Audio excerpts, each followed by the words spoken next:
Perkenalkan, nama saya Michelle Bianca Paji. Saya dari kelas 11 IPA 1 akan menjelaskan sekilas materi kimia mengenai larutan penyangga. Pertama, kita harus mengetahui apa itu pengertian dari larutan penyangga. Larutan penyangga merupakan larutan yang mampu mempertahankan nilai pH-nya.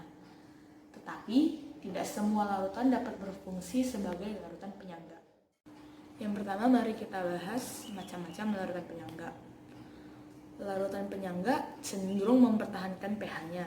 Jika pH larutan penyangga hendak diubah menjadi asam, komponen penyangga yang bersifat basa akan mempertahankannya. Demikian juga sebaliknya. Lalu, larutan penyangga terbagi menjadi dua. Yang pertama, larutan penyangga asam.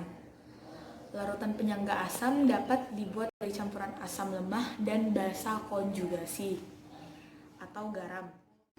Dalam larutan penyangga asam, terjadi keseimbangan reaksi antara asam lemah dan basa konjugasi menurut persamaan reaksi berikut. Berdasarkan reaksi keseimbangan tersebut, diperoleh persamaan berikut ini. Lalu, oleh karena asam maupun garam berada dalam satu wadah dengan volume yang sama, rumusan tersebut dapat ditulis sebagai berikut, yakni H positif sama dengan Ka dikali molekul mol asam per mol garam. Nah, yang kedua adalah macam larutan penyangga basa. Larutan penyangga basa sama halnya dengan larutan penyangga asam dapat dibuat oleh campuran basa lemah dan asam konjugasi atau garam. Sama seperti larutan penyangga asam, pada larutan penyangga basa juga terjadi reaksi kesetimbangan, yaitu reaksi kesetimbangan antara basa lemah dan asam konjugasi. Berikut persamaan reaksi kesetimbangan tersebut. Bisa dilihat sendiri. Oleh karena basa maupun garam berada dalam satu wadah dengan volume yang sama, rumusan tersebut dapat ditulis sebagai berikut. Nah, untuk yang kedua yaitu prinsip kerja larutan penyangga.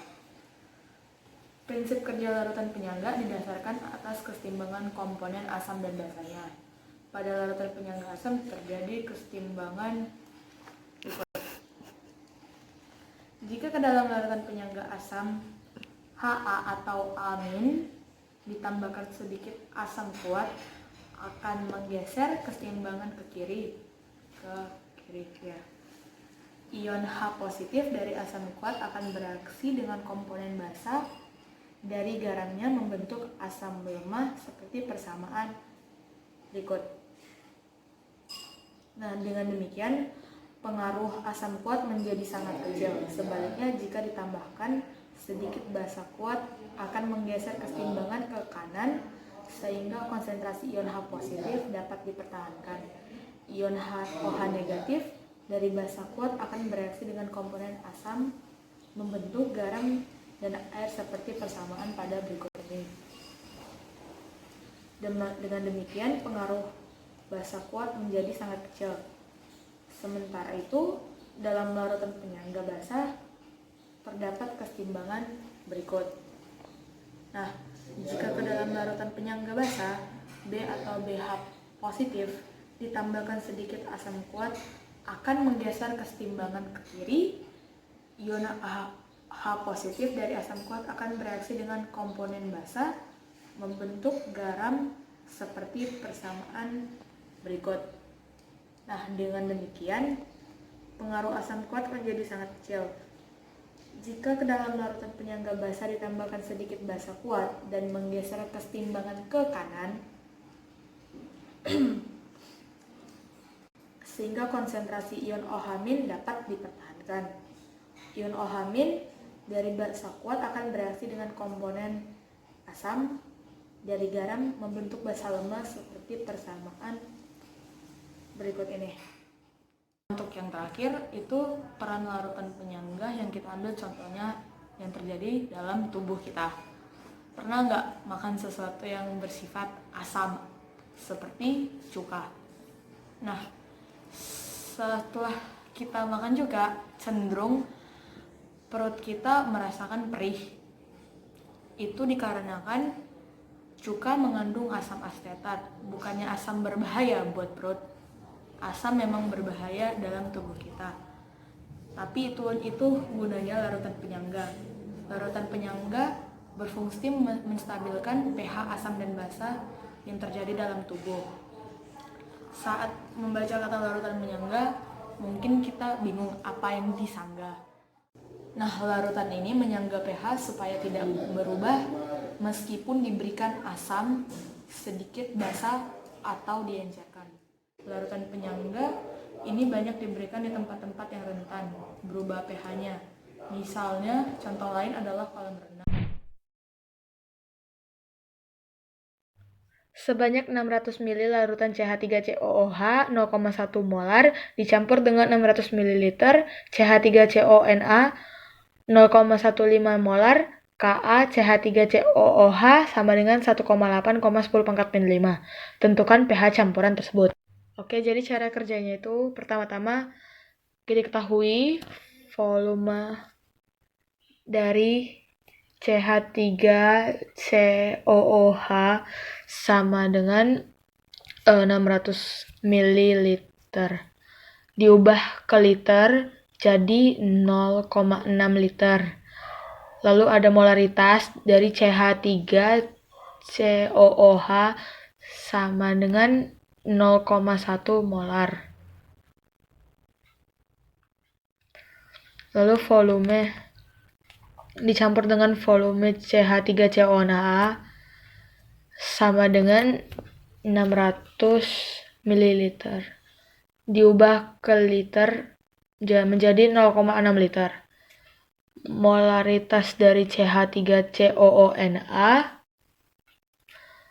sama dengan 0,15 m. Lalu Ka dari CH3COOH adalah 1,8 dikali 10⁻⁵. Lalu yang ditanya adalah pH campuran. Jawabnya. Jadi pertama-tama cari N dari CH3COOH sama dengan M molaritas CH3COOH dikali volume CH3COOH sama dengan 0,1 dikali 0,6 sama dengan 0,06 mol.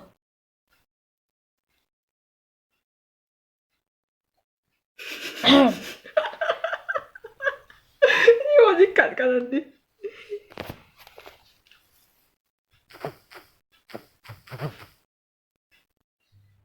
Nah, jadi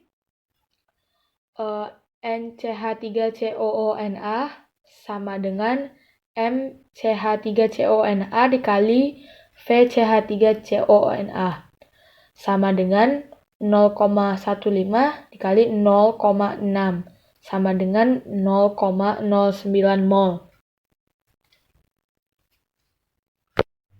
H positif sama dengan Ka dikali mol dari asam lemah per mol garam menjadi 1,8 dikali 10⁻⁵ kali 0,06 mol per 0,09 mol. Jadi sama dengan 1,2 kali 10⁻⁵ m. Lalu lanjut ke pH sama dengan min log H positif sama dengan min log dari hasil dari yang di bawah ini 1,2 dikali 10⁻⁵ sama dengan 5 kurang log 1,2 jadi 4,92. Sekian dari saya, terima kasih sudah mendengarkan video ini. Terima kasih sudah menyimak.